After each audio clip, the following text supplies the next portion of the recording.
একটা জিনিস কিন্তু আমি সবসময় লক্ষ্য করি, আমরা কিন্তু নিজের ভালো থাকা খারাপ থাকাগুলোকে সবসময় আর একজনকে দিয়ে বিচার করি।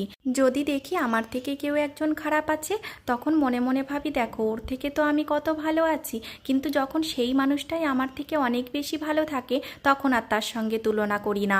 তখন সেই মানুষটাকে ছেড়ে দিয়ে যে আমার থেকে বেশি খারাপ আছে তার সঙ্গে তুলনা করতে শুরু করি। মানে আমাদের সমস্ত কিছুই ডিপেন্ড করে আর একজনের ভালো থাকা খারাপ থাকাগুলো নিয়ে। আমি হয়তো এই কথাগুলো ডাইরেক্ট বলছি, অনেকে হয়তো স্বীকার করতে চাইবে না, কিন্তু দেখবে মনে মনেই তোমরা বিচার করবে কেউ যদি খারাপ থাকে তখন যেন মনের মধ্যে একটু হলেও আনন্দ হয় যে দেখো ওর থেকে আমি অনেক ভালো আছি, কিন্তু ওই মানুষটা যে খারাপ আছে সেটা কখনো বিচার করি না। তোমাদেরও কি আমার মতো এই রকম মনে হয়? যদি মনে হয় কমেন্ট করে কিন্তু অবশ্যই জানিও। আর সঙ্গে তো অবশ্যই থাকলো আমার এই ছোট্ট মিনি ব্লগটা, সেটাও কেমন লাগলো কমেন্ট করে কিন্তু অবশ্যই জানিও।